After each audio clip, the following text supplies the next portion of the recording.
Habit troubles. Hello, everybody. Welcome to the presentation. I'm just saying hello to everybody. I'm just having a good old conversation and uh, just saying howdy to everybody. So here we are. We are now live. Happy Friday to all of you guys. Welcome to the presentation. You know, it's Friday. It's Friday. Any day that's Friday, it's a good day for me. It's like, woohoo, let's go, rock and roll. So happy Friday to all you guys. Thank you so much, Billy.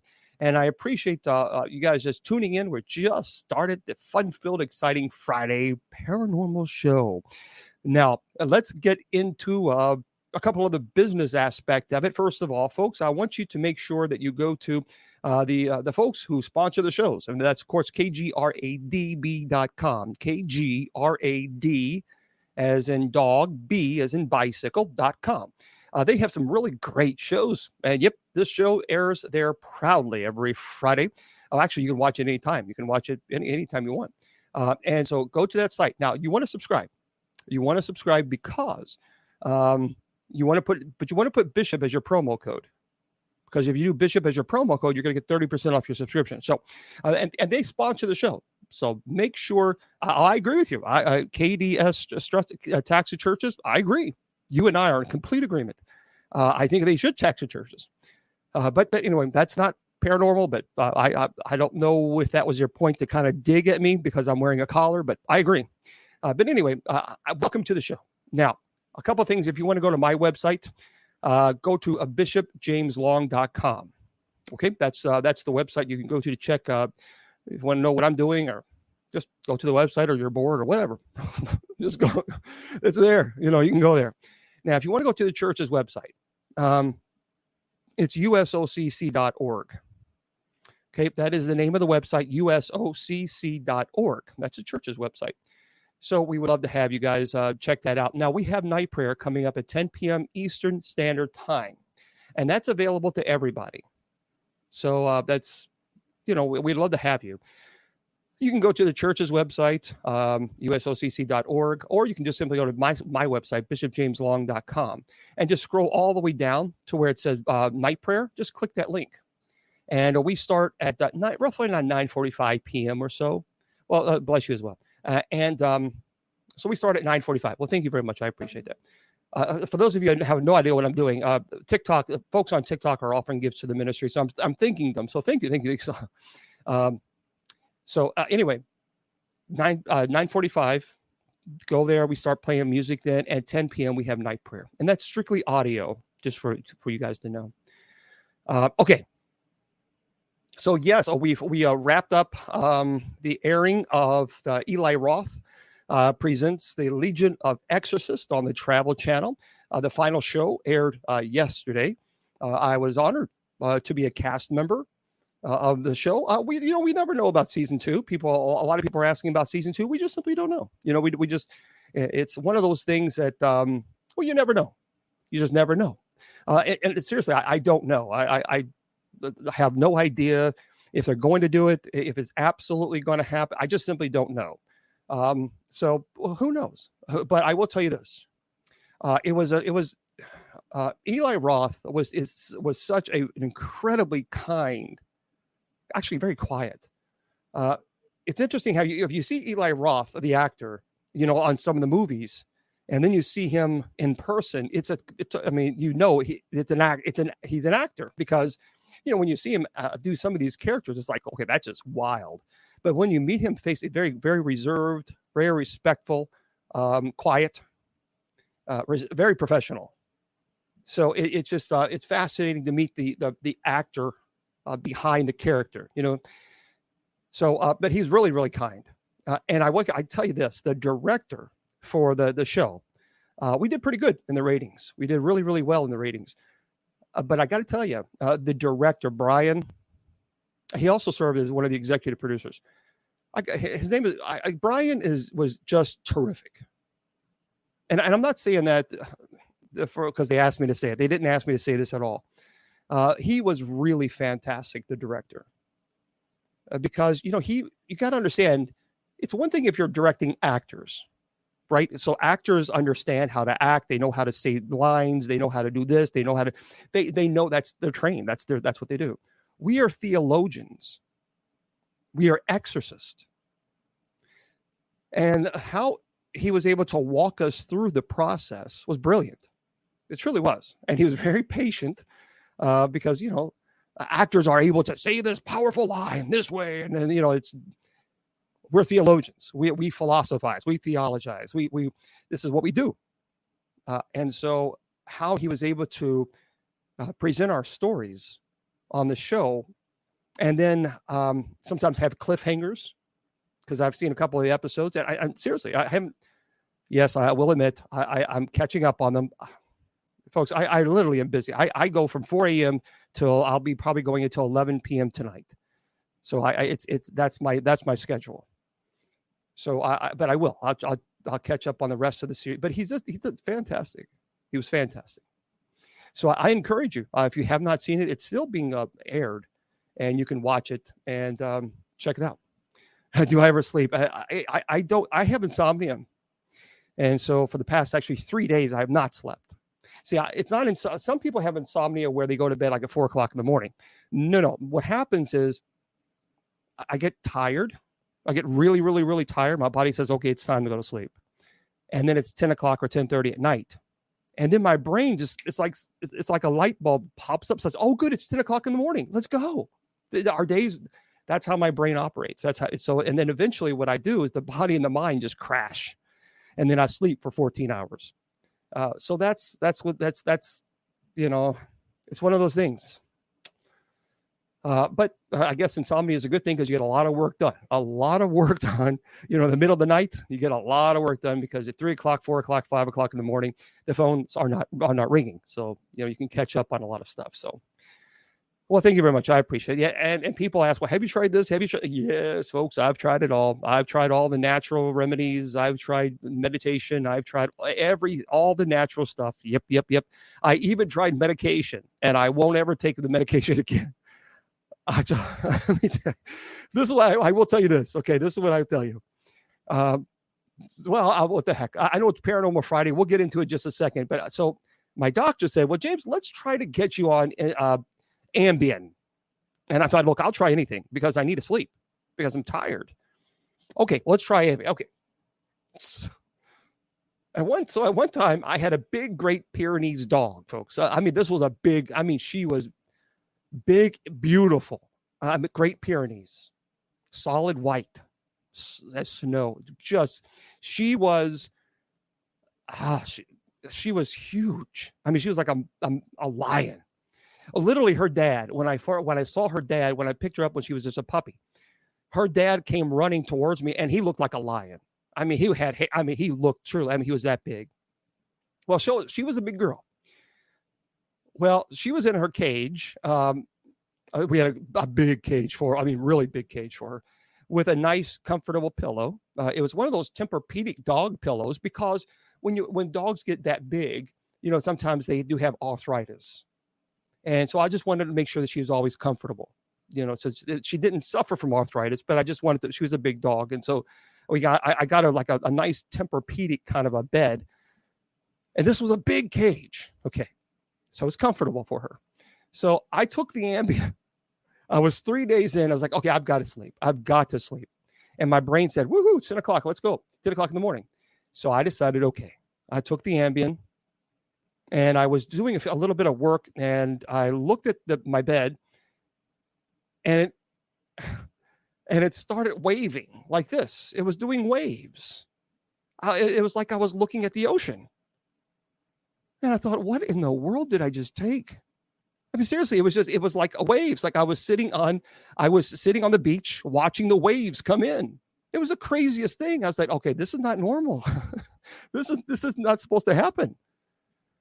And so I thought, okay, maybe I just need to try to go to sleep. So of course I got into bed and I was like, okay, just, you know, go to sleep. I don't want to pass out. So I looked at my dog. And my dog was sitting comfortably in her little big Tempur-Pedic little bed in her crate. And I thought, you know, her bed looks really comfortable. Her bed looks real comfortable. And I decided, why don't we just share? I'm not kidding you. So here I am. I got into the bed, sitting on her little bed, a Tempur-Pedic bed, and she's looking at me like, "What are you doing? Seriously, you have a bed of yourself. What are you doing?" It was the funniest thing because she kept looking at my bed, and then she would look over at me, and then she looked over at my bed again, like, "That's supposed to be yours over there." I'm telling you, it was the craziest thing. Oh, we'll certainly keep you in the prayers, fiance. I don't, not all old Catholics are bishop. There's a lot of old Catholics that actually are not. Actually, we have several clergy members. Deacon Tommy Golden, who is a deacon with the church, has a TikTok too. So, but it's interesting. It's very, very interesting. Oh, I agree. Animals are the closest thing to God. But it was so funny. She just kept looking at me like, "Dude, please get out of my bed." I mean, it's time for me to go to bed. So anyway, that's a long story about, that was crazy. That was cuckoo for Cocoa Puffs. Okay, I want to remind you guys. Well, thank you very much, Jake. I appreciate that. Guys, I want to remind you, everybody. I will be going to the Heritage Hotel. A lot of people are asking me if I ever do conferences. Right now, this one is definitely in, and there might be another one coming up. We're still working out, I think, all the details, but I'm pretty sure that's penciled in. I just don't know if there's going to be a season 2 for the Legion of Exorcists. But if you are in Southbury, Connecticut, I'm going to be in this event July 22nd. And so you're more than I would love to have you there. If you're in the area, come on over. And there's going to be several speakers, several exorcists who's going to be talking about Oh, you'll be there, Kelly? Great. Several exorcists who will be talking about their presentation. Jason McLeod, he'll be there as well, who worked with the Warrens. I was friends with Lorraine. I did not know Ed. And he actually Jason worked cases with the Warrens. And so I will be there. Oh gosh, yeah, I've heard of Malachi. Yeah, Malachi Martin. Hostage of the Devil is one of the best books I've read. Yep, I'm friends with Zach. So anyway, in Southbury, Connecticut, okay, if you want to check that out, go to darksiege.com. It will be live streamed too. Yeah, thanks for asking there. It will be live streamed. So if you want to, you can just go to darksiege.com, SIEGE.com, July 22nd, this month. So we're just a couple of weeks away. And I'm looking forward to that. So I'll be flying in there and giving a presentation with the other guys and looking forward to it. So darksiege.com, and it'll be live streamed. So check it out. And hopefully you can. Well, I've talked about the Book of Enoch a lot. I don't mind having so here's what we do for those of you who are brand new. I give a presentation for the first hour, and then I'll open up the floor to any of your questions that you guys have at the top of the hour at 8 p.m. Eastern Standard. Okay. So for those of you on TikTok, that's wonderful, Skip. I hope to see you. For those of you on TikTok, oh, you're entering the seminary with the ordinance. Oh, good. Well, Chris, so someone's asking, they're entering the seminary, and here's what I'm going to say. For any of you, if you're entering into the seminary or thinking about ministry, what you need to always remember this: the closer you get to God, the harder the devil works against you. And I tell my seminarians the same thing. As you grow closer, as you move closer towards God with your studies, and with the day of ordination coming your way, there's going to be a lot of thoughts that will enter your mind, and many times it could be self-doubt. It could be thinking, well, I'm not holy enough, I'm not good enough, or whatever it might be. Don't allow those thoughts to enter your mind. Don't allow that, because that's the devil creeping in, trying to tell you that you're not worthy, that you're not loved, that you're not, whatever it might be. Just push those thoughts out.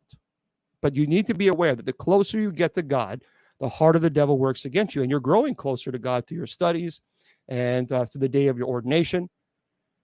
So just don't allow that negative self-talk to creep in. You got to stop that immediately. And sometimes it's not demons causing the self-talk. Sometimes it's ourselves. It's the Sometimes it's, thoughts that we have of ourselves, of maybe some people have told us, and you're not smart enough, you're not good enough, you're not holy enough, and all this stuff. Don't allow that to enter, because it will. It will. And I've seen many people through the years, many great who would have been fantastic clergy, but that negative self-talk creeped in. That negative self-talk, and then it stole their joy. It stole their happiness. And you can't do that. You can't do that. Yes, you can always be forgiven. Always. That's Scripture is very, very clear about that. Always. The prodigal son story, the lost penny, the lost sheep. Every time it's very clear. Okay. Oh, sure. Yeah, absolutely. You need a balance of positive and negative. Yeah. Well, not a negative. No, I don't think you. Why? I don't think we get enough negativity in the world as it is. I don't think we need to add more to it. Okay, so for those of you on TikTok, I'm going to just put subscribers only for the first hour. Okay, so if you want to subscribe, then you can. I'll be more than you can chat with us, but that's one of the perks for the subscribers. So for our presentations on TikToks, no matter what I do, TikTok, when I go live, the first hour is always open for chat for subscribers, and then the second hour I open it up to everybody. Okay, I open it up to everybody. All right. Well, thank you very much, Francis. I appreciate that.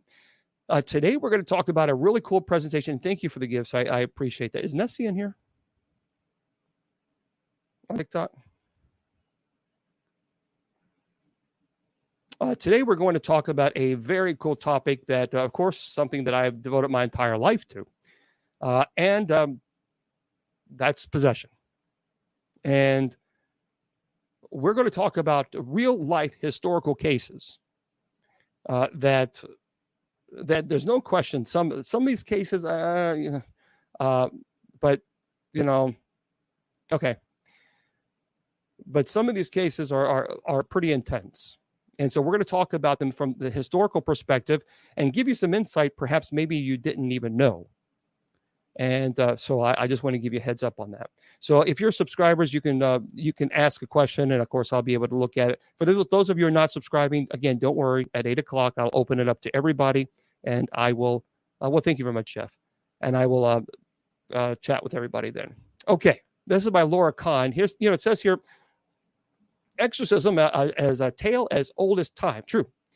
Most people may not know what it's actually like to be an exorcist. Well, yep.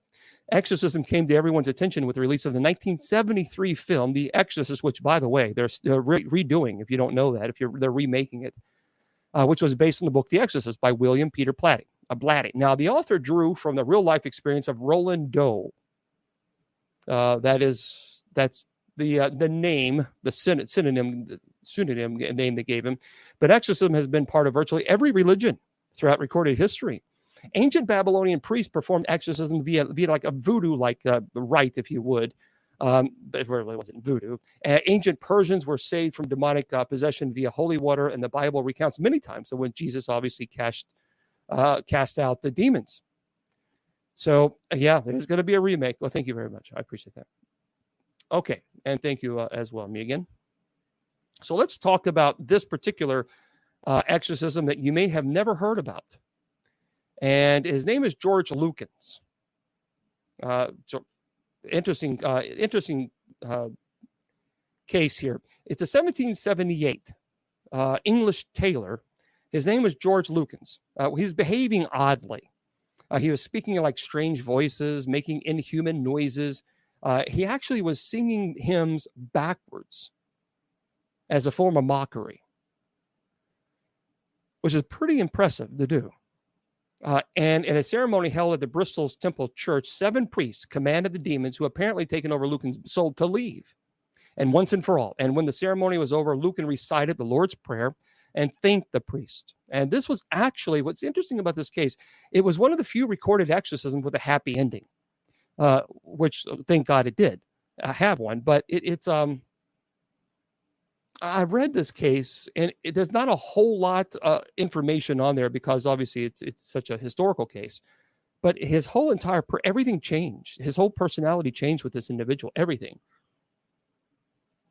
Now, a lot of people don't know about this case, and I definitely want to have a little bit of a conversation about this. Gottlieb Benditis.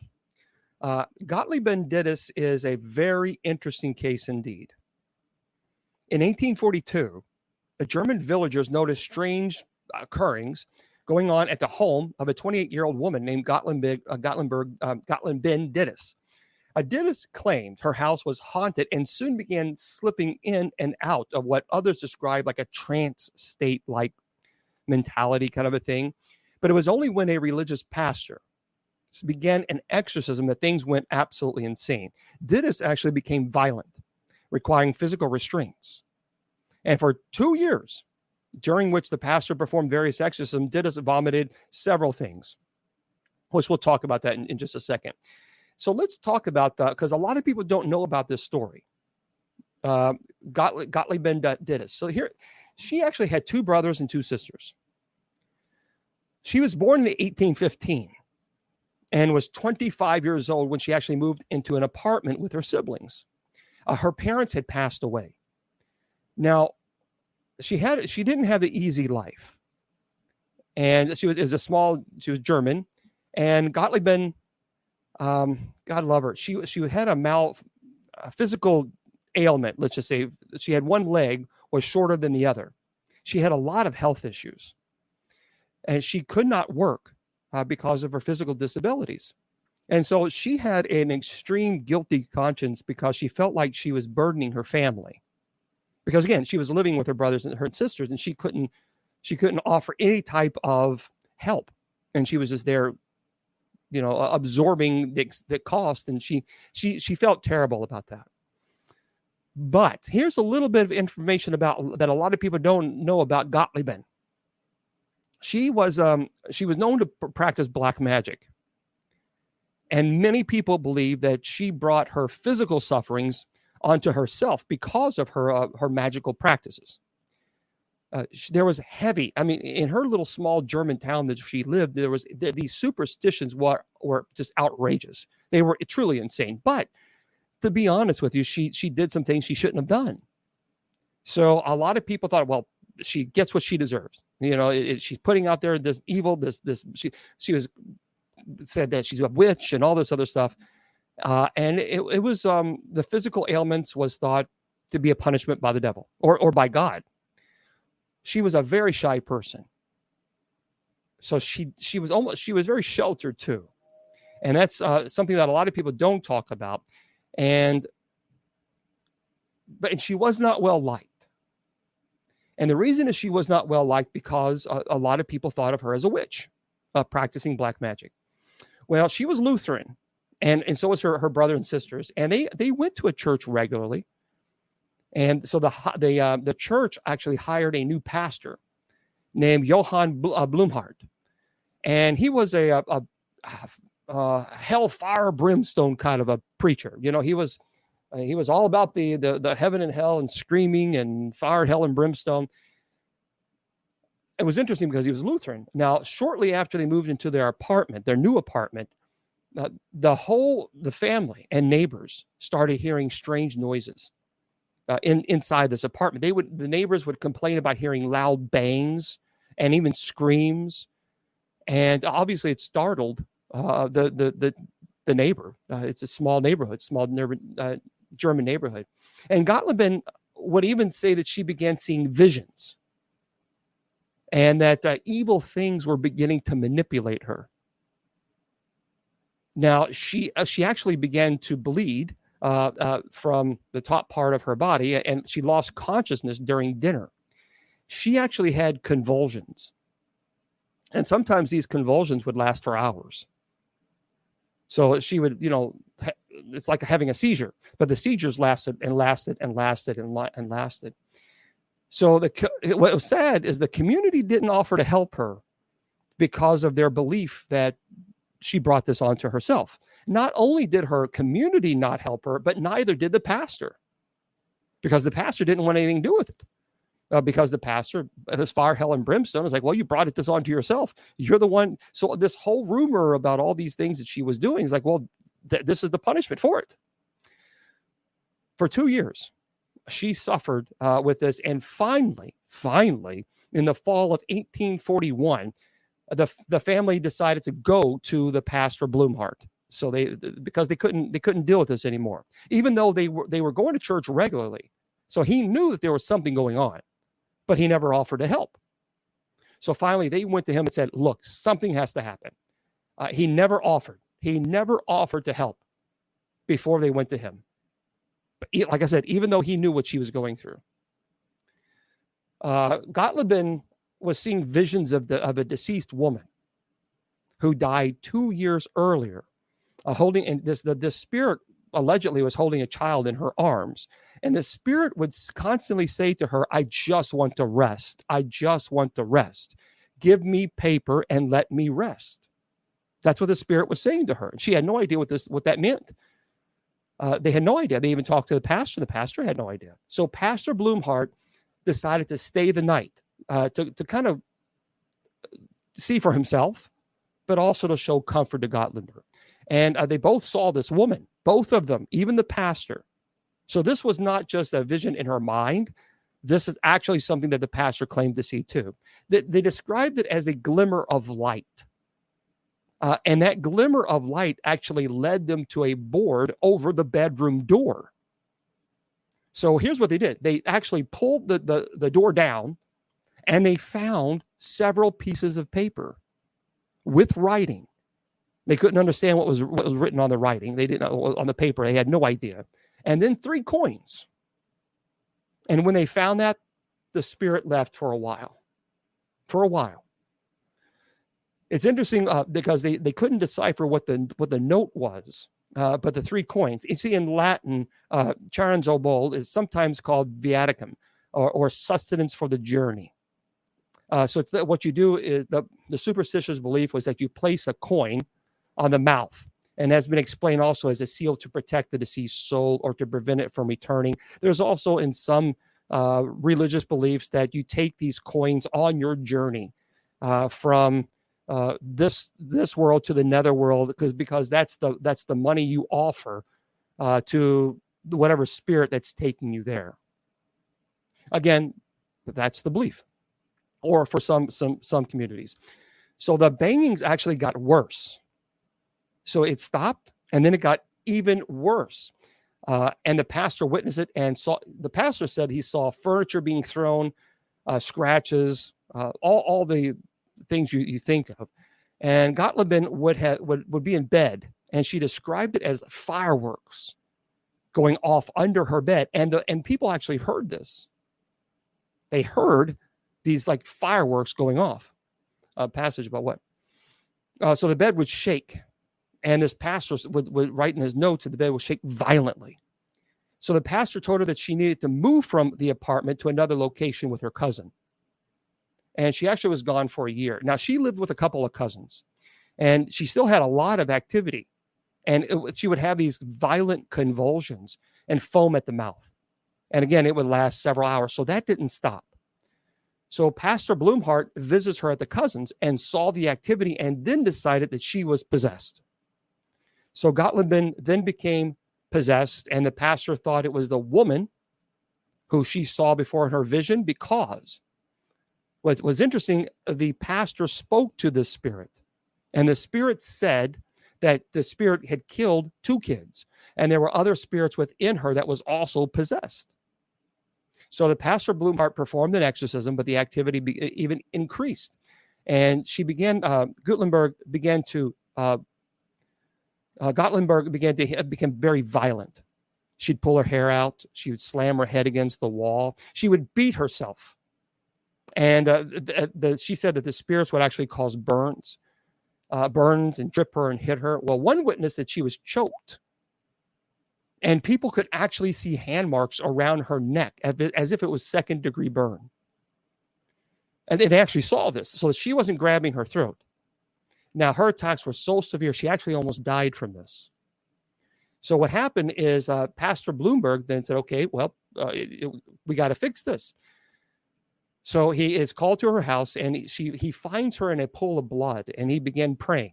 And she started screaming that there were 1,067 spirits within her, and that he needed to stop praying right now. But the pastor, Blumhardt, thought he had completed a successful exorcism, but the spirits would come back to possess her. And the demons spoke in many languages, and they were languages that Gottlenberg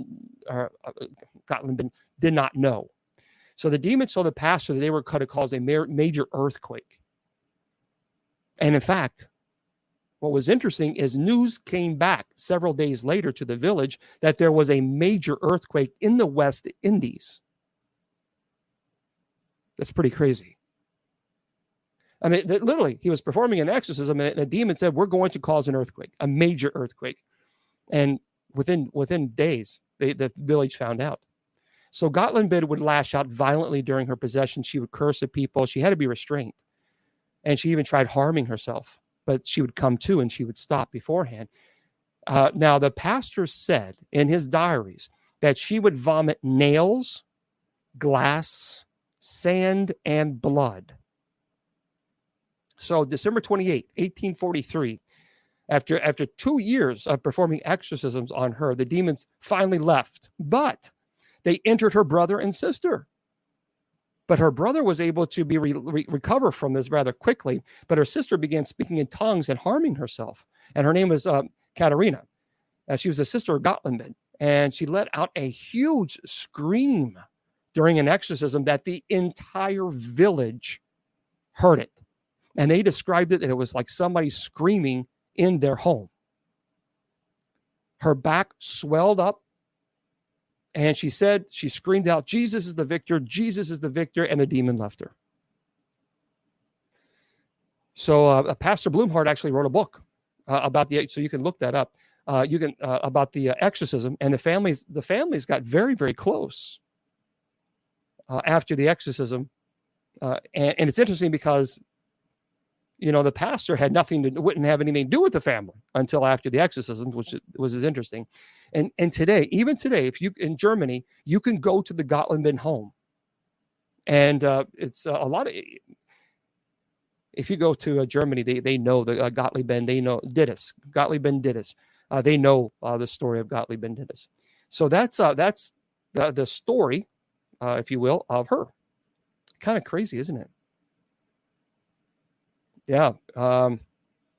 Okay. The next one is Clara Germana Seeley. And she was a 16-year-old. She was from South Africa. And allegedly, she had made a pact. And this was in 1906. She made a pact with the devil. And then she began behaving crazy. She began tearing and clawing at her clothes. She began growling like a dog, speaking in tongues, demonstrating superhuman strength. And so in 1906 and 1907, two priests, thank you very much for the book, two priests performed exorcisms on Clara, during which her skin burnt when touched by holy water, and her body levitated. But here's what people say: well, bodies don't levitate. That's all make believe. That's all. First, folks, 170 witnesses saw her body levitate. It was a terrible. She had a horrible odor. It was a noxious smell that they described it. It was observed leaving her body, and then Clara was deemed free of evil. But again, that case. I'm telling you, when you learn more about this, it is terrible. She was 16 years old when this happened. Now, this was in South Africa. For those of you, she was an orphan, but she was baptized as an infant. So when she was 16, she made a pact with the devil, and that was believed to obviously be the invitation that was needed. The reason is we know this is because she eventually confessed this to a priest. And there was a nun that had written about this, and she said that Clara was able to speak. She had of languages she'd never studied, ever. And this was actually, several other people witnessed this. So she was able to speak and understand Polish, German, French, Norwegian. And there was other languages as well. And she also had clairvoyance.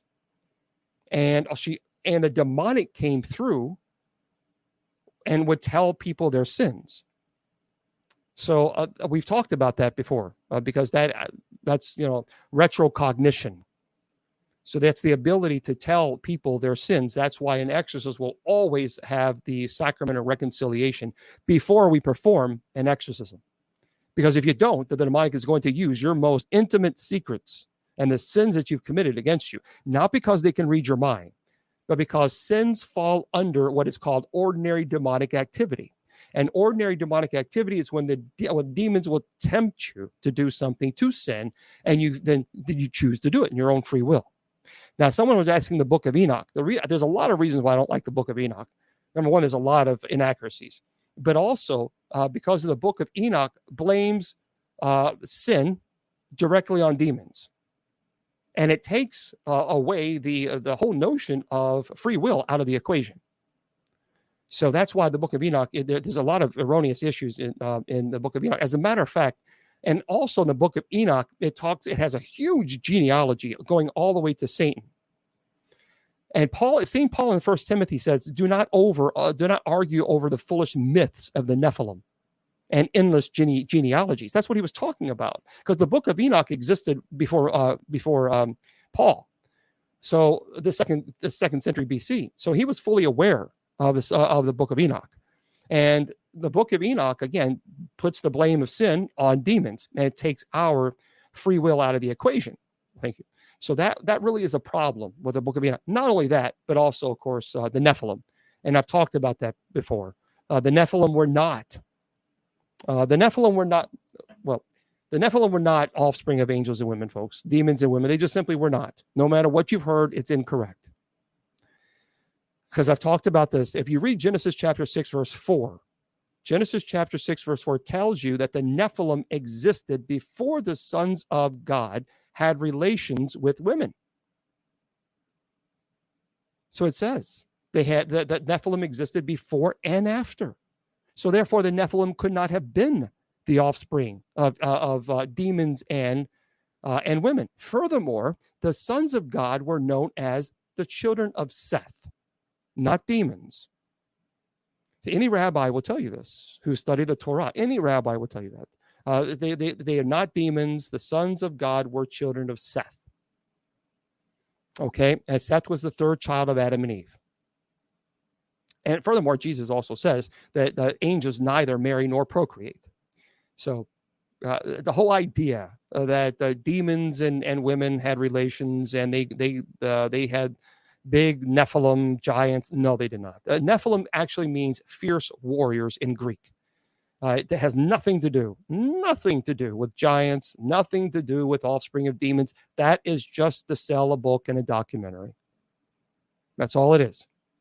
So that's why I don't like the book of Enoch, because there's a lot of errors within the book itself. But back to Clara. So she had the demons would come through and tell people their sins, and she would not be in the presence of anything that's holy, like blessed objects. And she had extreme, and she wasn't a very big person.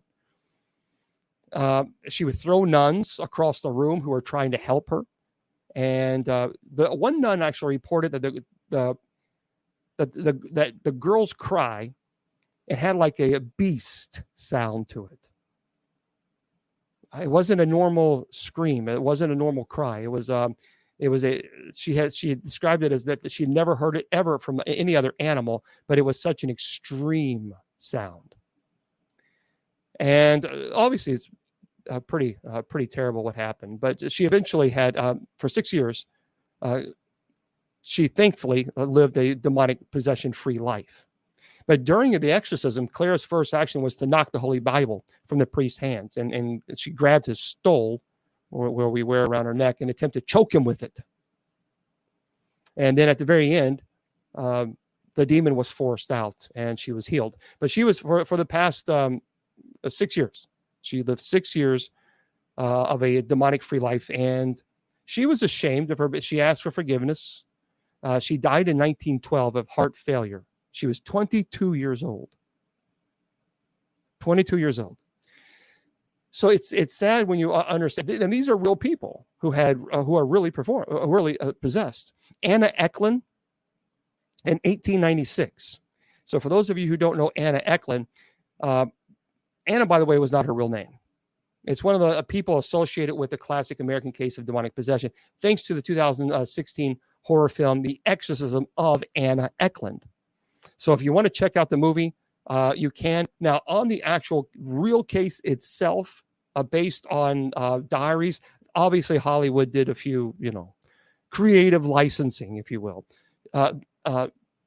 We'll just call her Anna. She was actually born in 1882. Her name really is unknown, technically. But her father accused her of being possessed by the devil at age 14. And why? Because her father was physically attracted to her. We'll just say that. And she refused that attraction. She rebuked it. So her father just said, well, you're possessed. So after 2 years, and there were several exorcisms, thanks to Anna's father's lover, a woman named Mina, who practiced black magic and introduced another demonic possession, Anna was freed from her demons in December of 1928. It was terrible that the whole story of Anna and what she, Emma Schmidt is because that's been, I'll let you, Emma Schmidt, it's been produced. It's not like I'm telling you something that I should never tell you. She died in 1941. And so there were several severe, it was intense. It lasted from August 18th to December 23rd. It was, anyway, what she endured was terrible. It was in Iowa. However, I just don't know, I'm not a big fan of believing that she was possessed. I think that this was something that was caused some issues. So she had a couple exorcisms performed. Father Joseph in Iowa suggested that an exorcism be taken in a convent by the Franciscan sisters. And so in 1928, she allegedly exhibited numerous symptoms, including she went into rage over food, screaming, yelling, and hollering. It was violent.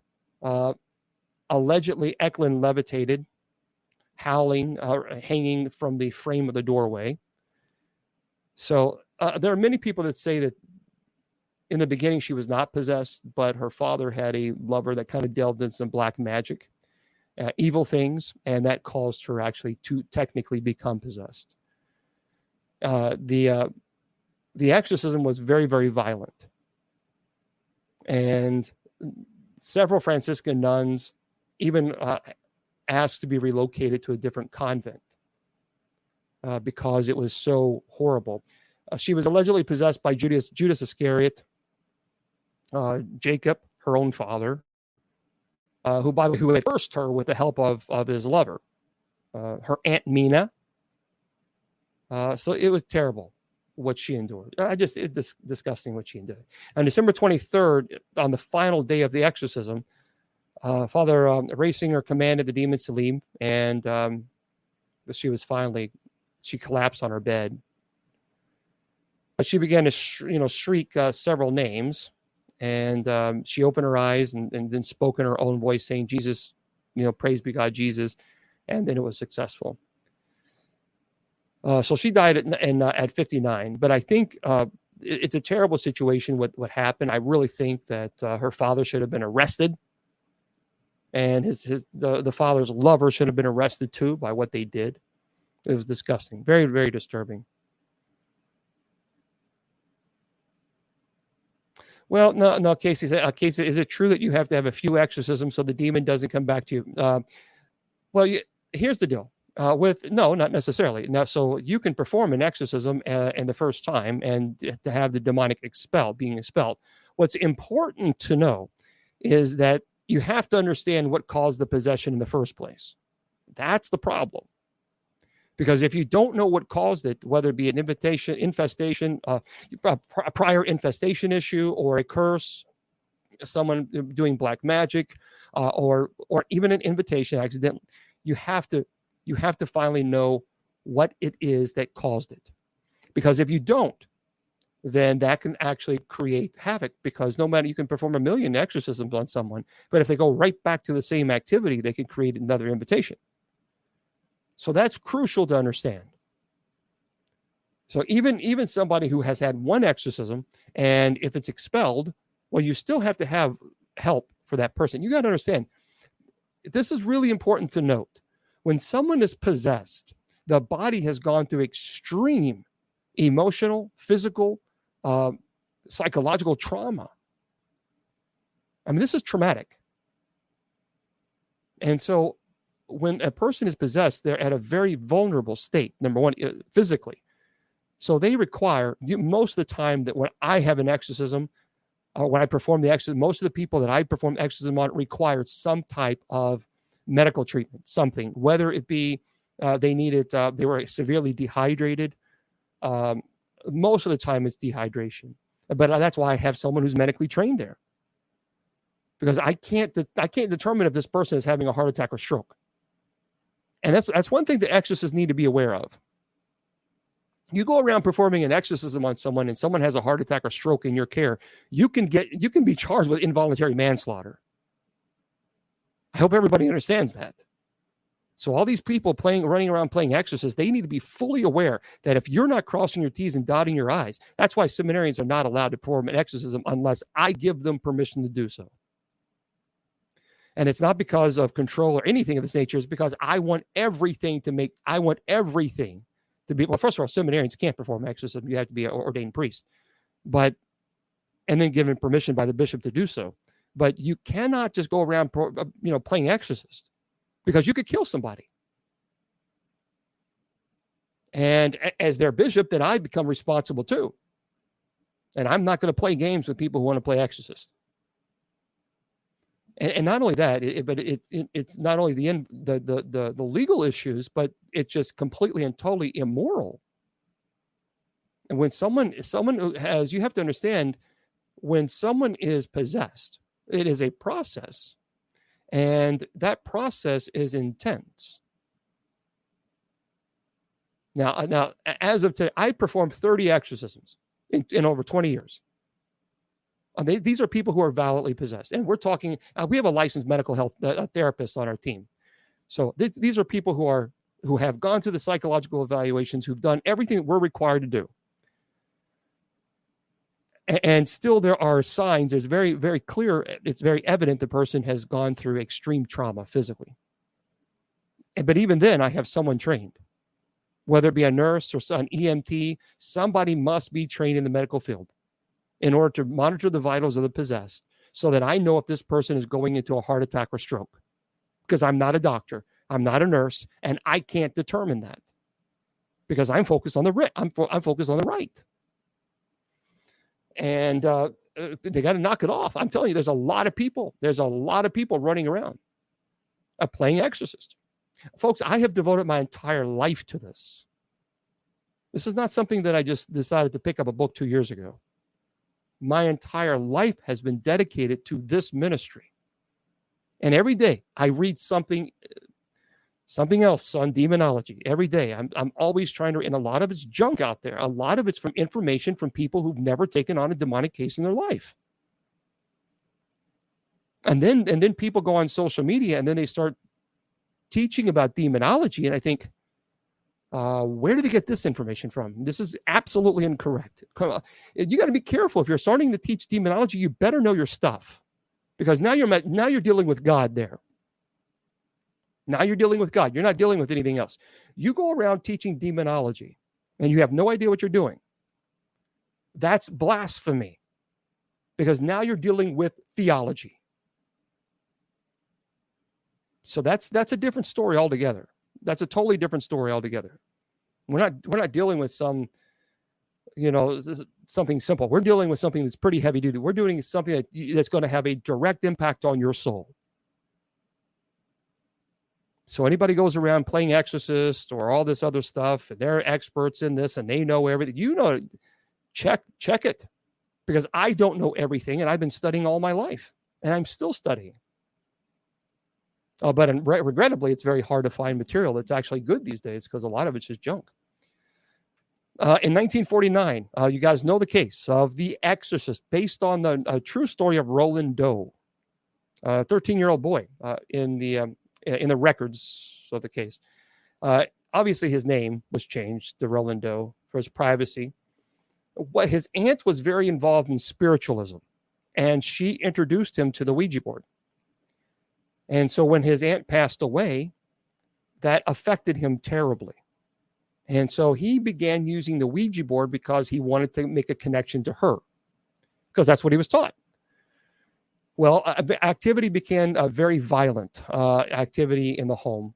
And actually in the home, during one of the exorcisms, it said St. Louis. It was clawed on his stomach.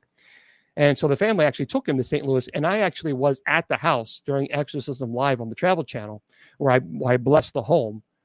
I was at the actual house that he lived in. It was a very interesting home. So Roland began demonstrating superhuman strength. So he actually went to St. Louis in 1949 for weeks-long exorcism. And if you want to know that, if you want to check it out on Google, it's actually known as the St. Louis exorcism. So it's where the exorcist is based, the story. He screamed, he cursed, he attacked his exorcist, and then a miracle had happened. What they said, the story is they took him to a location, a hospital, and one of the there were clergy that were in the chapel, and during an exorcism, he let out this huge scream, and in the chapel, the lights flickered, and they knew at that moment that the demonic had been expelled, or the demon had been expelled, and because he finally raised up, and he said he's gone. Now I was actually on the Booth Brothers. I did a documentary called The Haunted Boy. And I'm in that documentary where they actually take you to several locations, several places. So if you have not checked that out, you might want to do so. It's well, I wouldn't say experts, but I certainly would say experienced. So I would not classify, and again, this is not egotistical, but I'm not going to say that my knowledge is the same of a person who studied demonology for 2 weeks. Because I think, I think the experience of performing 30 exorcisms and thousands of home blessings, as well as studying demonology since 9, I think that establishes more credibility than someone who's watched the YouTube video. Well, certainly it does,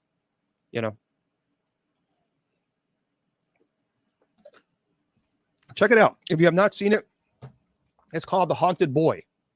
By the Booth Brothers. Really, really good. Now, I agree with you, Tom. Timeless is good. Oh, well, thank you very much, Jennifer. I appreciate that. Michael Taylor in 1974. He was an Englishman. He was a husband. He had 5 kids, and he met a 21-year-old pastor, Marie Robinson. And so his frequent bouts of depression seemed to kind of ease. In part, Taylor believed it was due to Robinson's ability to exorcise demons that were plaguing him. So after Taylor's wife confronted Taylor about a possible affair with Robinson, he physically attacked her. And this led to an actual exorcism by 2 ministers that took place in 1974. And Michael had seizures, spit at, bit the exorcist, screamed in tongues, and the next day he brutally murdered his wife. So he wasn't convicted. He was not. The defense actual argument that the exorcism made him insane. So you can check out. His name is Michael Taylor, 1974. That's an insane case. Absolutely insane if you've never heard of it before. Anneliese Michel. Now, I've done a presentation on Anneliese Michel before. I'm going to do another one on Anneliese Michel and Roland Doe, and actually go into in-depth information on that. Maybe we'll do that next week. And maybe I'll play some recordings again. I've done this before, but a lot of people keep asking me, please do it again because they missed it. So we might do that next week, where I'll go into very in-depth information on Anneliese Michel. I have all the case files. There are some sound bites on YouTube, but most of them are fake. And so, but it was 1976, and it was terrible.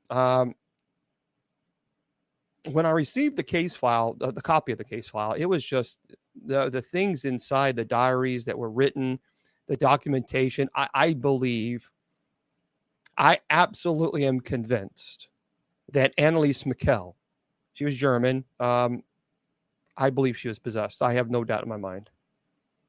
I just simply don't. Now, some people say that she faked it because of the 1973 movie The Exorcist came out, and then, of course, her situation with 1976.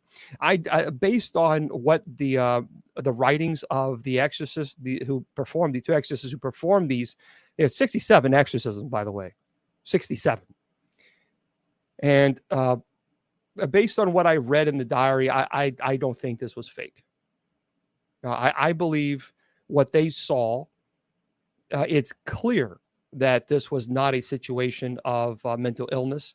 Now, she suffered from she had some issues. She had grand mal epilepsy, so she had seizures, and at that time, that simply wasn't treated properly, and she was forced to go into a mental institution, a hospital, and that's where her visions that she described as ghastly figures began, and it became very, very violent. And she would describe it as ghastly figures, and she could the putrid smell, and that's really when it amplified.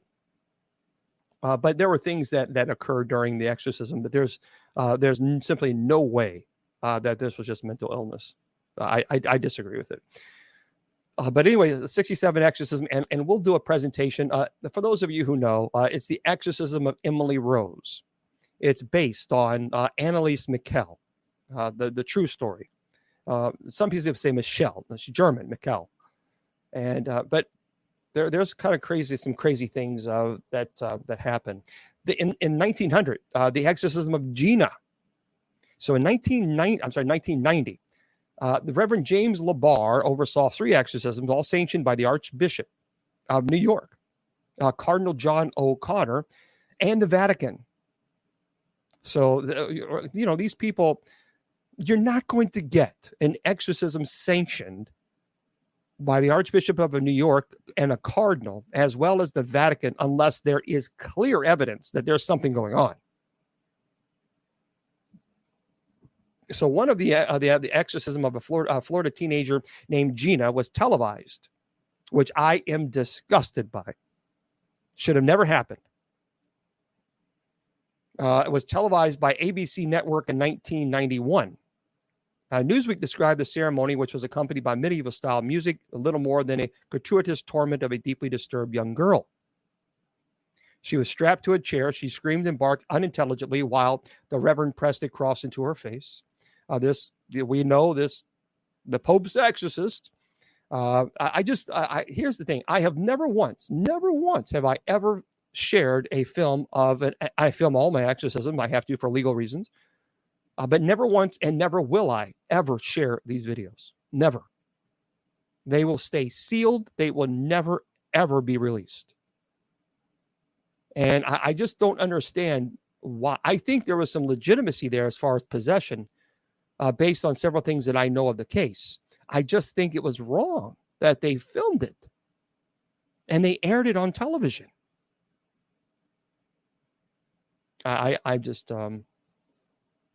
Anyway, to me, it's a problem. So she barked unintelligibly the exorcist pressed a cross in her face and told her supposed demons that if they wanted pain, he'd give it to them. Meaning, of course, the helpless Gina. Ultimately, it was antipsychotic drugs that gave Gina relief. Now, again, there's a lot of people say that she wasn't possessed, but I think there was something there to it. But I also believe it was appalling that it was filmed. Should have never been filmed and aired. Never. Here's a Terrence Cottrell in 2003. It's an autistic 8-year-old boy named Terrence. And by the way, folks, you cannot, 8 years old cannot be possessed. They are not at the age of reason. You must be at the age of reason, which is 12, in order, because you have to know what you're doing for the invitation to occur. Now, can a demonic use a child to get to the parent? Certainly they can, because the child could say that's a vaginary friend, things. Thank you, but that is it is not in the church, in the Roman Church's history, 2,000 year here. They have never had one case where a child was let younger than 12 years old that was possessed. They're not at the age of reason. So here's what happened. This infuriated me when I read this. This is not an exorcism. This was abuse. In 2003, an autistic 8-year-old boy named Terrence Cottrell was killed during a prayer service that was intended to drive out the evil spirits, supposedly causing his condition of autism. Any pastor, any person who goes on a pulpit, and I don't care who they are, and says that autism is demonic, that person should be defrocked, should be removed from the pulpit. That's an abomination. It is abuse, and they should be charged with neglect. Folks, I was certified as a special education teacher, and I taught kids in the public school system who had learning disabilities and behavior disorders. And for anybody who calls themselves a pastor and then says that autism is because of demonic, that person has the brains of a crackerjack box, and their theology is just as bad. It is appalling. And there are pastors, there are false prophets who go on social media and who say this. The official cause of death is mechanical asphyxia due to external chest compression, CNN reported, meaning Terrence was suffocated. The Reverend false prophet Ray Hemphill, who should be arrested and thrown in prison, who had performed this abuse, reportedly sat on the boy's chest until he stopped breathing. By the way, the Reverend was convicted of homicide. They should never let him out of prison. But I'm telling you, so the Reverend. Anyway, it's just things like that. When I see this, it really makes me mad. It just makes me mad when I see this. It just. But this is what I'm talking about. This is why I get so agitated and so animated when I talk to you about these fake prophets and these fake people running around claiming to be exorcists, because they end up killing people.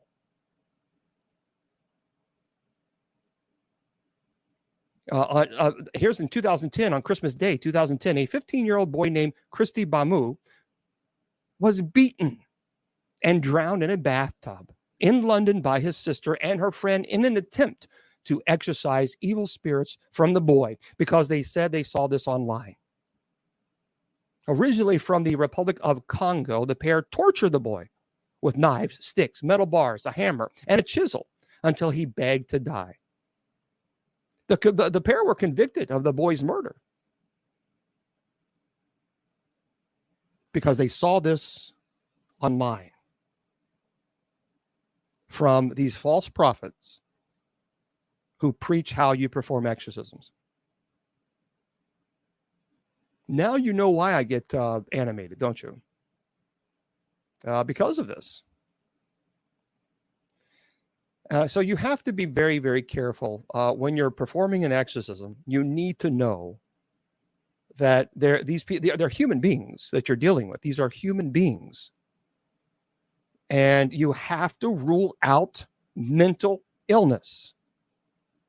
And I will not associate. I will tell you that here's what I will tell you. And I'll make this very clear. If any of the clergy within the United States Old Catholic Church performs an exorcism without it being sanctioned by the church, they will be defrocked. I mean, defrocked immediately.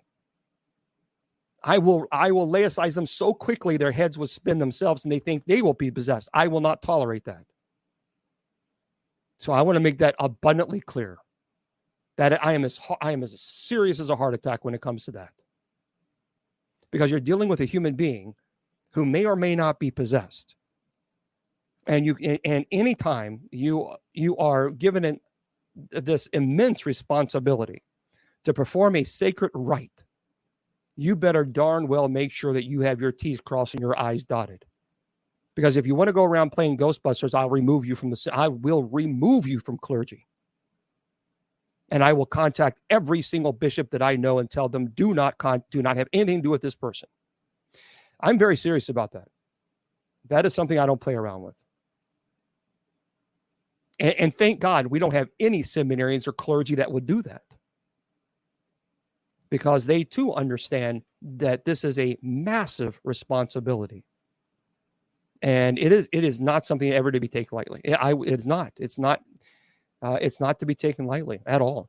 There was someone who told me the other day. They said they contacted me. He said, "Well, I want to go into the seminary." I said, "Why do you want to go to the seminary?"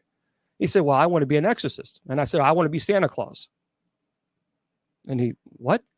Well, what do you mean? I said, "Well, I want nothing to do with you because you're living in la la land. You're contacting a bishop and telling them that you want to go to the seminary because you want to be an exorcist. Go away. Please go away. We're not interested. Goodbye." And I hung the phone up on him. And people say, well, that's awfully harsh. No, it's not, because it's those type of people that end up killing people. It's those type of people who are playing exorcists. I am a priest who happens to serve as an exorcist. I am not an exorcist who happens to serve as a priest. Two different things altogether. And if clergy don't understand that, or people who want to go into the seminary don't understand it, we don't want anything to do with them. I will immediately delete their application. 100%. As a matter, it's not even negotiable. It's just, and that's why we have a licensed mental health therapist who works for the church. And when we have an applicant who puts the application in, they have to speak to the mental health therapist. Because I want to make sure that this individual is mentally sound and understands that becoming a priest is not about performing exorcisms. You become a priest because you want to serve and because you love ministry, and the Eucharist is the center of your life. The sacraments of the church is what it must be the center of your life. One ministry that I do happens to be an exorcist. That is not that's not my whole life. I also serve the poor. I'm also a hospital chaplain. I'm also a police chaplain. I also teach seminary. There's a lot more things to Bishop Long than just an exorcist. And that's a problem. When somebody just say, I'm an exorcist only, no, go away. Go be an actor, because that's where you want to do. You obviously need a stage, not a church. But that's my spill. That's my spill. All right, let me open up the chat because I promised you I would, and I forgot. But I will do that next week. Next week we'll do the exorcism of Emily Rose, and we will do the Roland Doe. So I will actually discuss these two cases in detail. And someone's asking me on Messenger. We never charge. Nope. In 20 years, over 20 years now, I have never charged 1 penny. Never, and never will. Nor will I ever associate with anyone who does. No one will. So if another clergy wants to charge, that's their business. That's their business. And I can't tell them what to do, but I can tell them they won't be a part of the United States Old Catholic Church. I can tell them that. Not as a clergy member. Nope. We never charged, never will. And obviously the reason is because it would be very easy and very tempting to say, well, I'm going to charge $5,000 for this exorcism, which people would pay. And then people told me, Bishop, just get here and I'll put a second mortgage on my home. And people have offered $10,000. But I have a zero policy. If our investigators, our paranormal investigators who go to people's homes, zero policy. It's not even an option. You're not allowed to ask nothing. And that's just the way it should be, because it's about integrity. People, because once you start charging, then people could easily question the purpose of you being in this ministry. Because if you're making millions of dollars, then are you doing it because you're making millions of dollars? And that's where the devil can creep in. And through ordinary demonic activity, the devil can throw a lot of obstacles in your way. And you have a lot of issues. Your car breaks down, your house is something wrong with your house, whatever it might be, all these issues. And then the devil creeps in and says, oh, you can charge a couple thousand. That's okay. And then you say, okay, fine. And you charge a couple thousand. The devil throws a little bit more your way, a little bit more problems your way. You can charge 4,000. And well, let's raise the price and see how it is. That's a slippery slope. So, I've talked about stories. I do have apostolic succession. Yep, I have a 121-page document that shows my apostolic succession to Peter. Good question.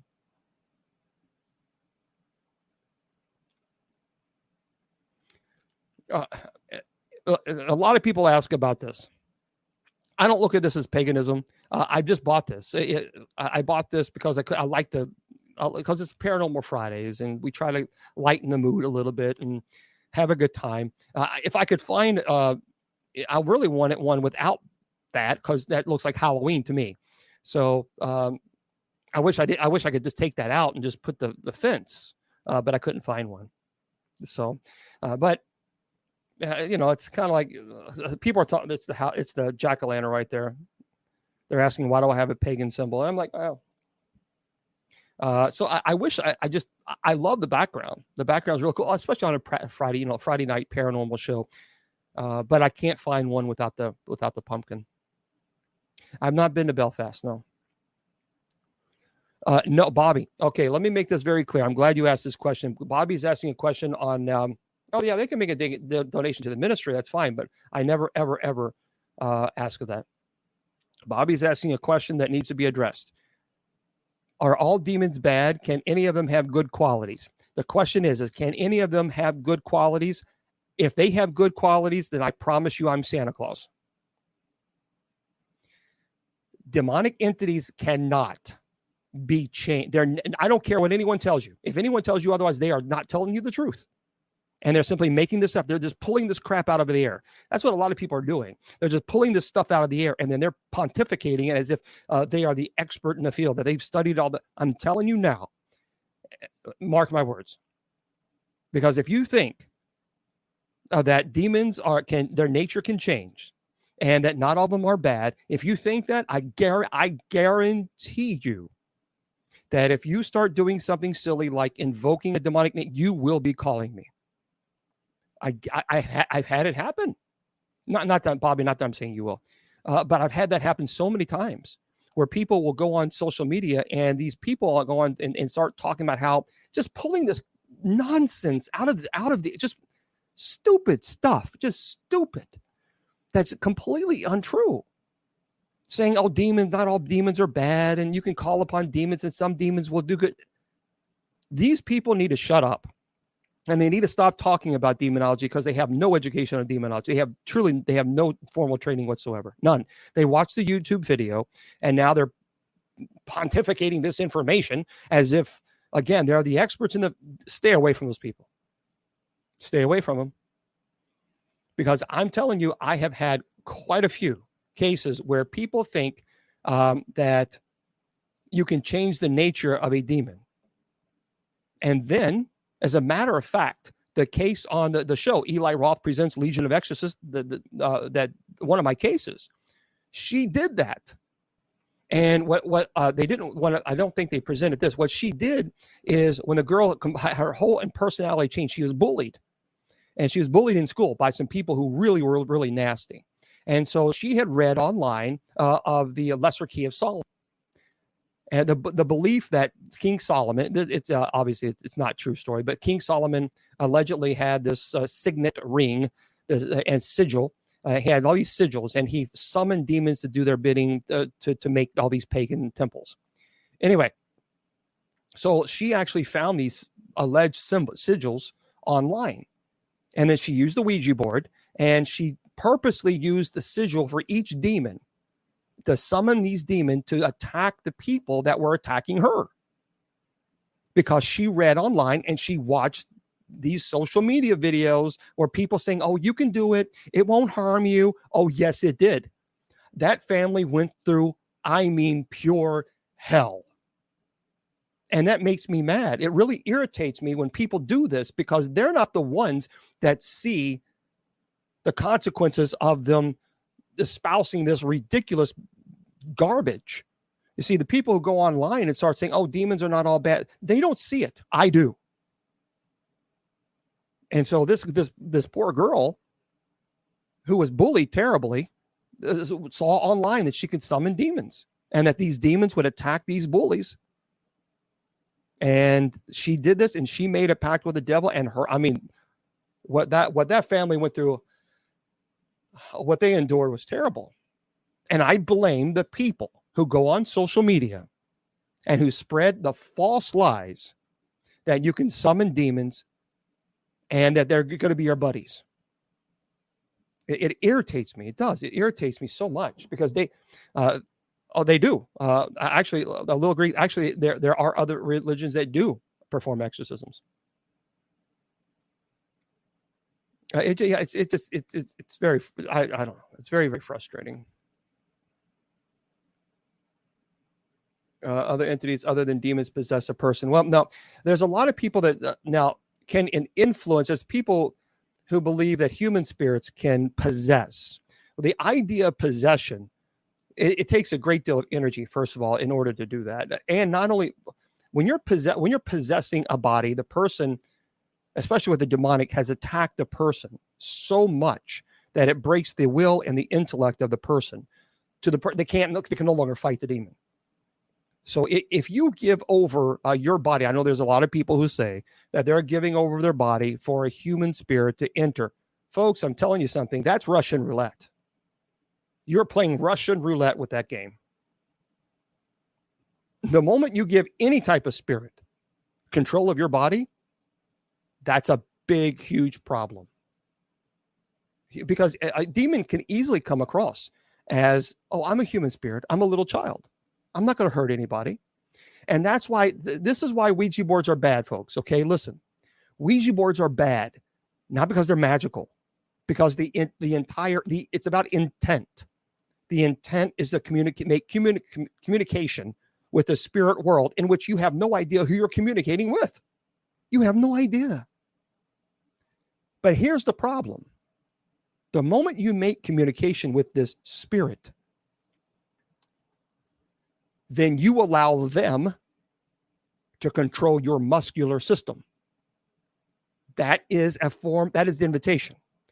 Wow, what do you mean, Bishop Long? Because you place your fingers on the planchet and you, I'm not moving it. I'm not moving it.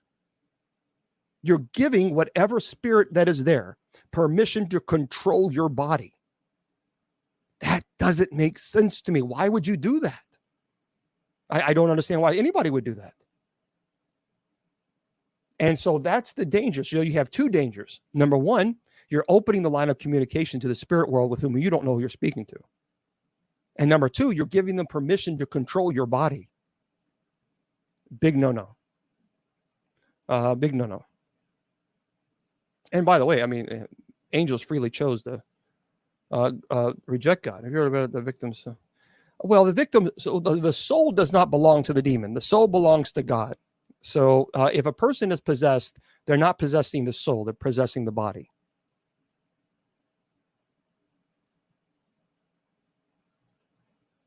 Oh, lots of times. Well, there's a pennies from heaven. There's that old saying, pennies from heaven. I guess that's what you're meaning to, what you're referring to. Okay.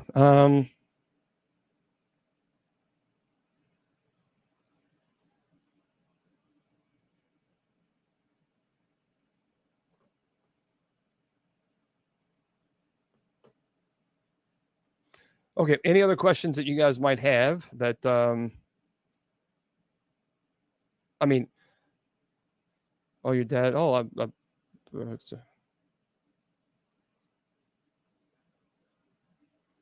well, can we build it now? We can't. Do demons prefer to attack those devout in faith? You know, it's interesting. I've had cases where the individuals were not Christians. They consider them more agnostic rather than Christians. And there's a belief now, I don't know where this is coming from, that Christians cannot be possessed. That's not true. That is not true. Because people who say, well, Christians can't be possessed, then what they're saying is that you don't have free will. Well, I can call myself a Christian, and yet I can fall into temptation and to go out to a location that has demonic infestation to investigate. And the moment that I say something as innocent as, is there anybody here? Can you do something? Can you make a noise? Can you push me? That's invitation. That's all it needs. Now, I'm not worshiping Satan, but I've given the invitation for the demonic to make contact with me, or any spirit in which you don't know the essence of that spirit. So that's the problem. The idea, it really is a false protection there. And I think you got to be, I'm very, very, I caution people to preach that, because I have not found that to be true. And by the way, Annalise McKell, she was a very, very devoted Catholic. Her whole family were incredibly devout in their faith. So the whole idea that all exorcisms are people who are non-Christians, no, that historically it's not true. Oh yeah, haunted objects. If you have haunted objects, please don't burn them. You can send them to my P.O. box and just let me know what happened, and then and a contact number, and I'll contact you and walk you through the epiphany of the doors and the blessings that you can do. Well, okay, a lot of people talk about ghosts. What are ghosts? Because immediately people want to say all the time that all ghosts are demons. And I understand why people may believe this. And I've talked about this quite a bit. First of all, not all ghosts are not demons. I don't know where this is taught. I don't know why this is taught, because if you look in Matthew chapter 14, verse 26, remember Jesus walked on water. And it says here that the disciples were terrified. Why were they terrified? Because it says they thought they were seeing a ghost. It does not say demon. You cannot look at the Hebrew name for ghost and demon.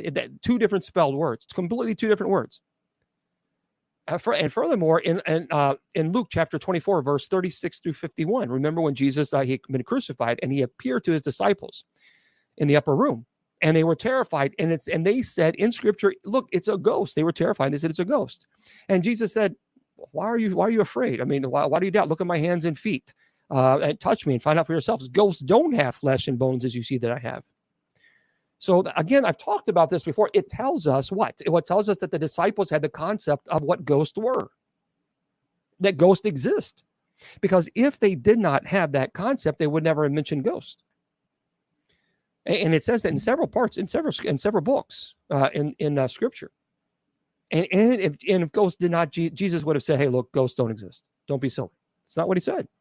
Ghosts don't have flesh and bones because they're spirit form. So it is, there's a lot of theories out there as far as what ghosts are. And a lot of people want to say they're all demons. I've not found that to be true. And I say that because I have blessed a lot of homes in over 20 years, 2 decades. And people will tell me that they see some haunted item, some things moved, some noises. They don't get terrified. They just don't want that activity there. I go to their home. I bless the home. It's not violent at all. Not at all. And it's actually quite beautiful. It's quiet. There was one case. And folks, I know people are asking questions, but understand I have 3 different computers that I'm running right now. So I'm looking at a computer here. I'm looking at a computer here. I'm looking at a computer here. And, thank you, Francis. And when people ask me a question, I like to address it in depth, not just a 1-minute question, because I try to be respectful. So just kind of understand that it takes some time sometimes to get to some of the questions. One of the main motivations or objectives behind a demon's actions to destroy the living temple of the Holy Spirit. We are created in God's image. That's the ultimate blasphemy. We are created in God's image. We are God's children. Angels are not created in God's image. We are. And therefore, the purpose to destroy the living temple, as Paul says, the living temple of the Holy Spirit. And that is exactly what we are. Because demons do not have the ability in body form. And so they want to destroy the gift that God gave us. That's what in Gnosticism teaches that the body is evil. It's pure evil. It's matter. It's our matter is pure evil. We need to focus on spirit form only and reject the matter because it's evil. That's why I reject that. Another reason why I reject Gnosticism. That's not correct. God made us and said it was good. God said we are created in His image. So therefore, the body in of itself is certainly I would not say evil because we are the living temple of the Holy Spirit, and so there is a destruction of the temple of the living Spirit, the Holy Spirit, by the process of demonic obsession and demonic oppression, and that's very violent. It's a very, very violent act. So thank you there, Chad. Appreciate that. You have to understand. Remember. You got infestation, oppression, possession. So when a person becomes possessed, it is a process in which the intellect and will is beaten down. And that's a process. It's a violent process. And so it's the family feels terrified because they can't do anything about it. They can't stop it. And so hope doesn't change, the demon will return. Well, yes, the demons can most certainly. That's the thing, Christy. The question is, can the demon return? I briefly talked about this earlier. The demons can return, and they will return if the individual does not have aftercare, some type of aftercare program. Whether it be, you got to have a spiritual. They need spiritual help. They also need psychological help, because remember, they have endured severe trauma. This is not something a lot of people think after an exorcism. It's like, oh, good. It's the roses and everything is beautiful and life is great. And I'm going to go on with my life. This is a process of torment, of physical, psychological, spiritual torment. And that leaves a pretty serious scar, not only in the individual who suffers it, but also for the family who sees their loved one deteriorate in front of them. But you have to understand, I've said earlier, you got to find out the root cause of the possession in the first place. And once you understand that root cause, then you say, don't do that again.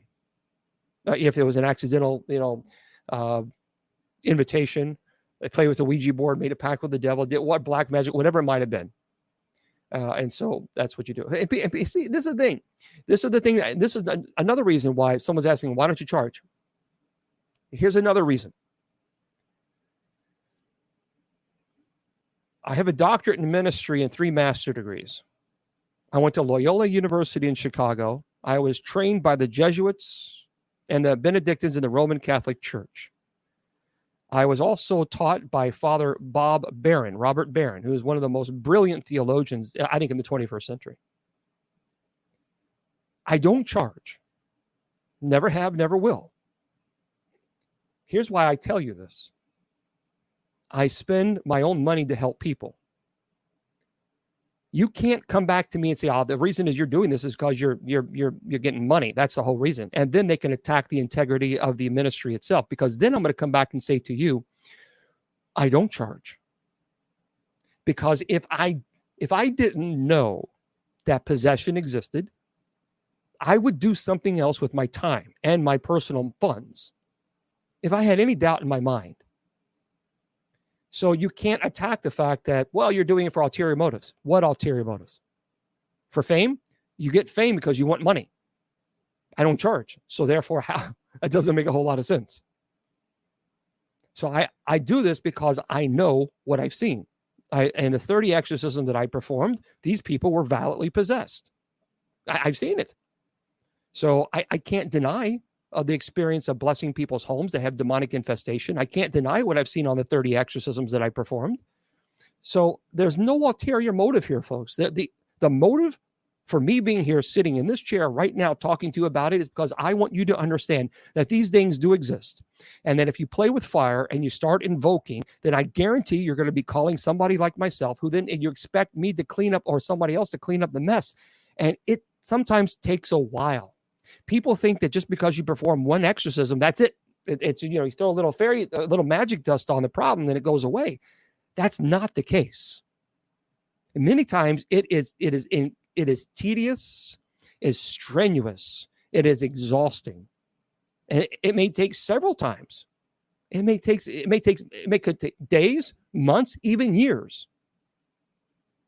This is not a one-time fix kind of a situation. So this is why I'm so passionate about this, because I'm the one, I see it, and I deal with these cases, and I want you to. I'm not here to prove to you that demons exist. I'm not here. I'm not here to prove that to you. I'm here to help the families who know they do, and I'm at peace with that. If you don't want to believe it, well, don't believe it. That's fine. That's your choice. Okay, but you can't attack me and say you're doing it for money, because I don't charge, and I'm not insane. I wouldn't waste my time if I didn't know this stuff existed. So, also become exercise. The 30 people that I performed an exorcism, thankfully, the exorcism was successful. The worst, she was 68 years old, and I've talked about this before. Matter of fact, I had her daughter on the show. And she was attacked by an incubus, and it was very violent. And I'm not going to go into details, because we didn't give a fair warning that, for children not to be here, because it was a very violent case. Yeah. As a matter of fact, I talked to the producers about the show, the Eli Roth show. I talked to the director prior to this. I said, I have a case that I think you can. The daughter would actually speak to you as well. The daughter is an adult, and I think she would speak to you about getting her mom's case out there and let people know about it. But it was so intense that the director said, I think we probably can't do that, which I think was was a good decision, because it is, yeah. And I don't charge. I never charge for an exorcism. Never have, never will. So I just talked about that. 2 weeks prior to performing an exorcism. Now understand, there is what's called the minor rite of exorcism and the solemn rite of exorcism. Those are two different things. So let's say that you have a demonic entity that's infested in your home, and you call an exorcist. And what we'll do is go and bless your home. That's what I did at the Exorcist House in 2015 on the Exorcism Live. I blessed the home. And then I forced the entity to manifest, and I performed the minor rite of exorcism on the entity. You don't perform an exorcism on a house. That doesn't exist. You bless a home. The solemn rite of exorcism is performed on the demonic that has possessed of the body. Okay, so there's a difference there. Yeah, you're right, Christy. You're right.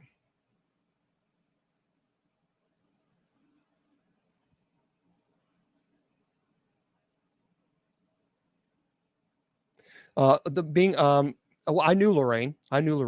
Well, why do we strap people in? First of all, and this is very important to note, you can't just go and tie people down, because that's illegal restraints in some states, and that could be a federal crime in some states.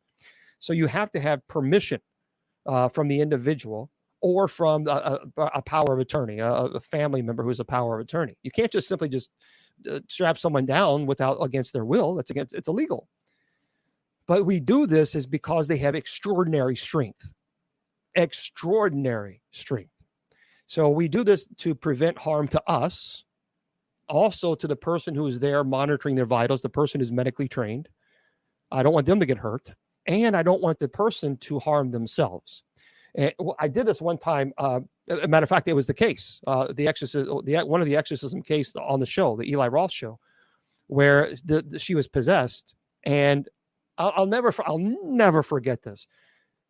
We didn't strap her down because it was just so fast. We just didn't have time, and she was under possession, and she was sitting. I think she was sitting in the chair or on the bed, and she took her nail and she literally just yanked it and spat at the assistant. Well, he was the primary. I was the assistant, and spat the nail, and then did it again. So the other one just took it and just spat right at him.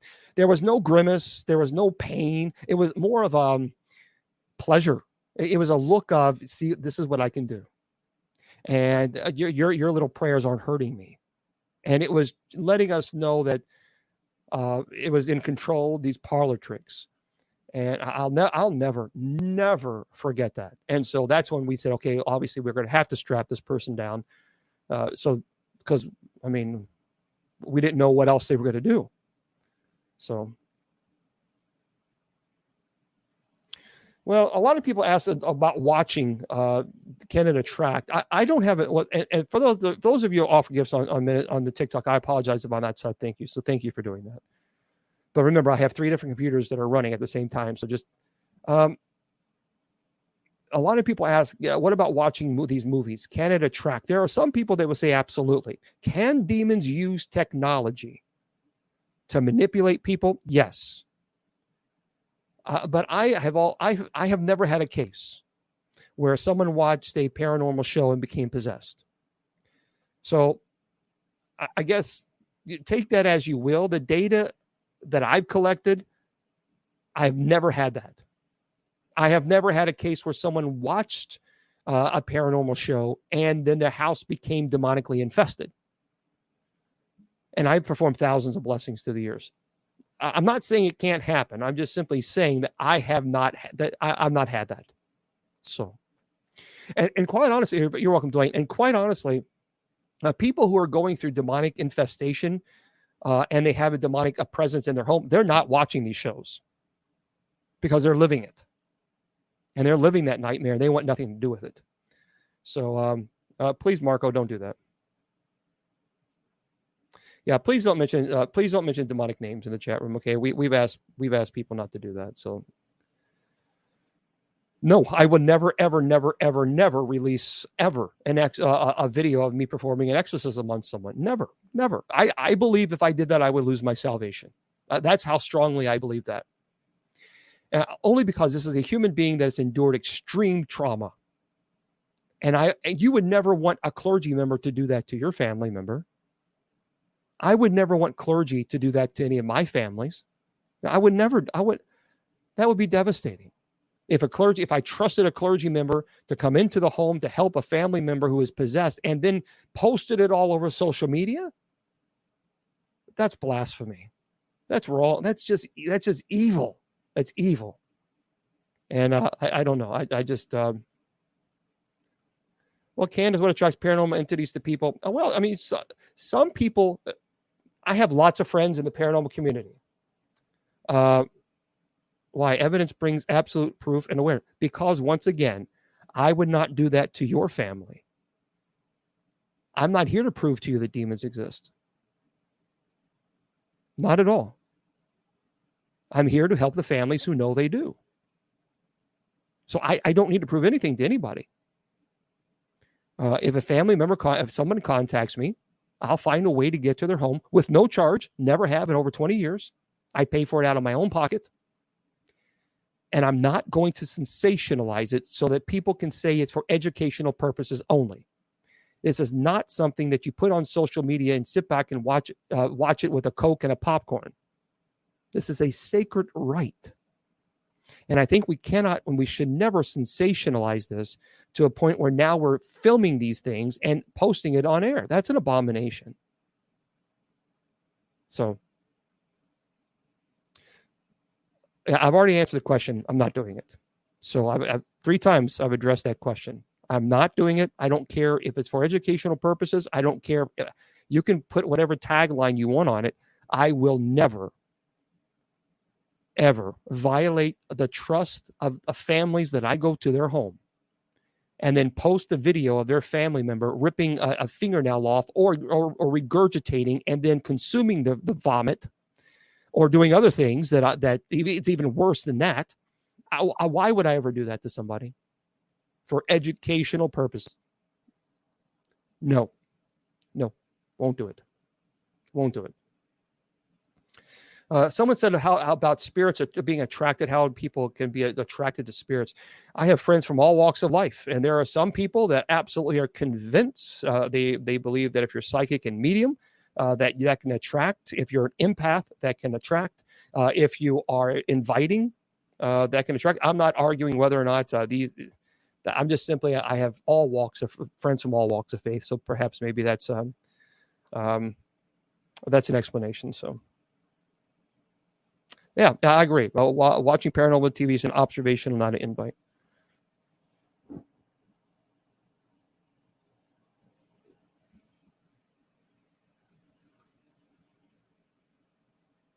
I'm not going to. I'm not going to go into the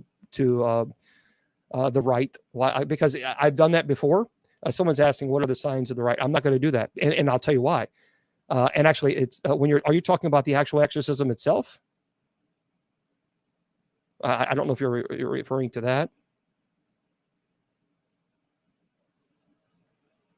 And actually, if you're talking about the stages of an exorcism, there's 7 stages to the solemn rite of exorcism.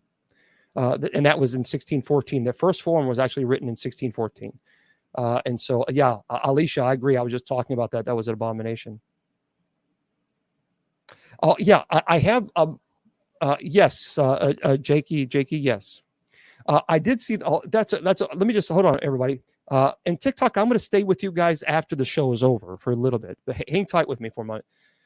The show's not over yet. We still got some time. There's a film going around that, and it's really important to note on social media. It's everywhere that this woman on the plane allegedly saw this shapeshifter. That's what it says. And she was screaming. She got up and she said, he's not human. Get me off this plane and all this other stuff. And it's everywhere. And you probably seen it. It's all over social media. And she freaked out. She freaked out. Well, here is the rest of the story, as Paul Harvey says. It was not a passenger that she was talking about at all. Because there's a lot of videos saying she was sitting next to a passenger and he had a hood up and she was asking questions and blah, blah, blah, blah, blah. And he wasn't answering. And then no. There are people who've actually come forward who actually have shown their tickets and said, this is what happened. So this is what happened. She was drinking heavily before she got on the plane. She was incredibly intoxicated. They could smell the booze on her. The flight attendant was a flight attendant that she was screaming that he was possessed, that he was a shapeshifter, and that she went crazy and berserk. It was not a passenger that she was sitting by. It was not that person. So there's people going around saying, oh, it was a person she was sitting by in a gray hoodie. No, it's not. Nope. It was, in fact, she had been drinking too much and she got crazy. And she claimed that the flight attendant was not the flight attendant was just shapeshifter. So, well, thank you, Shannon. And thank you, Jill. So that's really going around. So I want to give you guys a heads up on that. That's unfortunately a lot of people. You're right. Okay, so they made it evident that they were on the flight. Yeah, it had nothing to do with demons. Because she said it was a shapeshifter. They're not human. They're not human. It was a person who was intoxicated. Right. Yeah. So anyway, the video, by the way, folks, I'm sorry. It's just a person who was intoxicated who screamed that the flight attendant was not human. So. I know. A lot of people are, but that's. I'm just here to tell you. I understand you, but that's that's the way it is. So. Okay. Yeah, because when I saw it, and I saw a video on social media, I thought, well, maybe something is to this, but no, it's I think a Christian, look, someone's asking about Kabbalah. Here's the deal. There's nothing wrong with studying. I think a person, I've studied Gnosticism. I've studied the Muslim faith, the Judaism. I've studied, I've studied a lot of faiths. And I think it's Hinduism. And I think it's important to learn. But there's a difference between learning and then incorporating those views into your own theology. So Kabbalah, it's a school of thought in Jewish mysticism. And but anyway, I think there's nothing wrong. I don't think there's nothing wrong with studying it. But, you have to be careful with studying it versus then incorporating that into your faith. So, but, just like I have read books on Satanism, but I'm not a Satanist. So.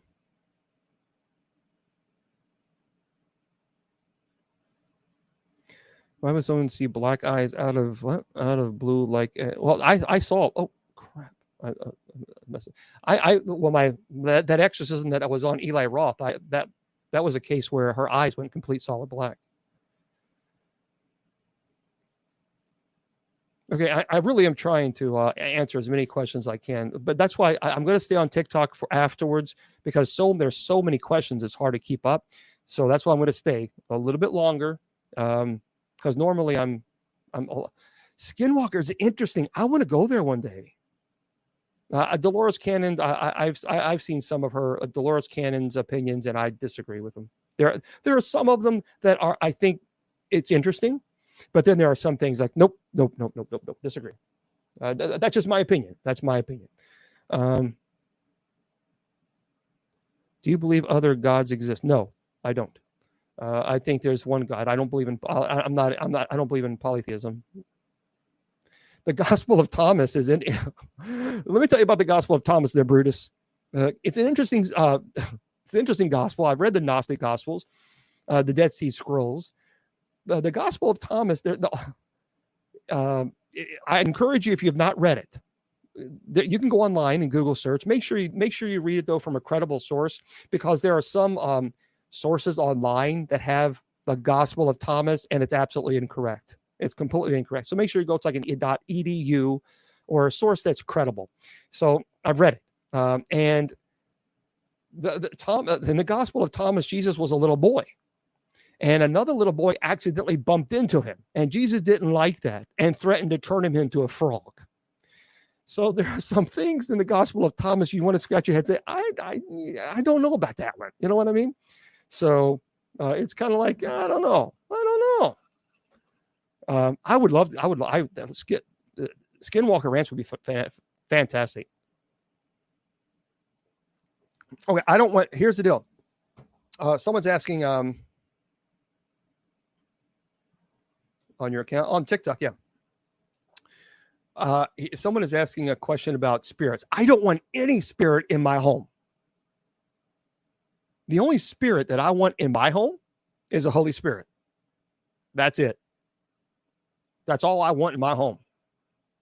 I bless my home once a week religiously. Every Sunday, I bless my home. I don't want any spirit here. That's just how I feel. I block that off. For me, it's non-negotiable. And any spirit that is here is then violating my free will and my will of having, I don't want spirits in my home. So anything that is here, then I know is automatically evil because it's violating my free will. So that's when I say, okay, you know what? I don't care if a pencil falls off the counter. Oh no, you didn't. No, Shanae. No. I don't care. I don't. My mind goes immediately. I told you I don't want anything here, and now I'm about to perform the minor rite of exorcism because I told you I don't want anything here, and that's just me. And so, yes, angels do intercede. As a matter of fact.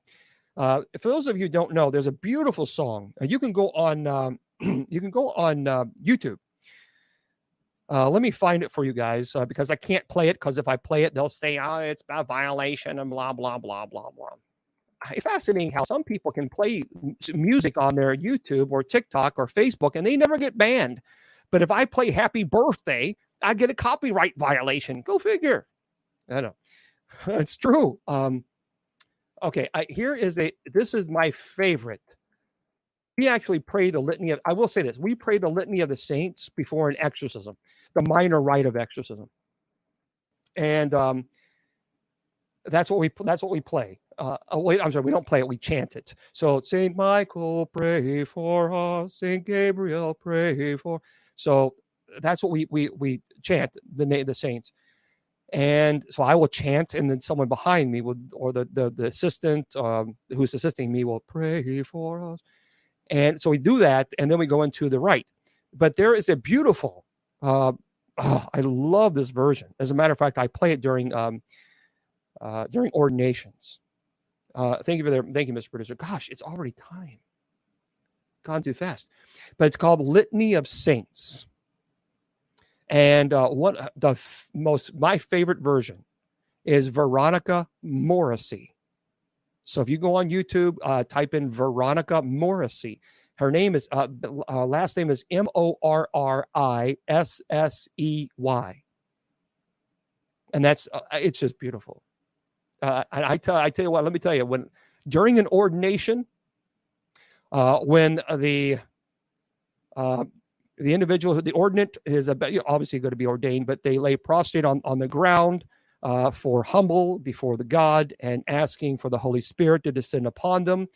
And the bishops are kneeling as well and facing the altar. And then you play the song. It's powerful. It is very difficult to keep the tears from not running down the cheeks. That's very hard. Even mine. Because you feel the power, you feel the spirits, and it's unbelievable. And but it's a Litany of Saints by Veronica Morrissey. Beautiful, absolutely beautiful. Hang tight with me, TikTok, because I'm not going to leave you guys in a minute. But for those of you on Spreaker, I'm going to say goodnight to you guys. I can't believe it's already done. Gosh. For those of you, again, we have the night prayer coming up at 10 p.m. Eastern Standard Time. So you can go to bishopjameslong.com, and you scroll all the way down to where it says night prayer. And at 9:45, we play the music, the relaxing music. Duke, why would you do that? See, that's what I'm saying, Duke. Why would you come on and say, do you like boys? See, why would you do that? When I've been on here and teaching and showing compassion, I'll pray for you. I'll pray for you, Duke. I really will, because that is a really foul thing to say. Okay. For those of you who are, I'll be with guys, hang tight for TikTok. Remember, I tell you that your value does not decrease based on someone's inability or refusal to see your worth, like Duke. Remember, friends, you are priceless, and never let anybody like Duke convince you otherwise. Facebook, YouTube, Twitter. God bless. The Sacred Division has been brought to you by Bishop Long's online paranormal course. Learn demonology, angelology, paranormal studies, and genealogy. It's 100% online, and you learn at your own pace. Please go to www.bishopjameslong.com and click on the paranormal course link.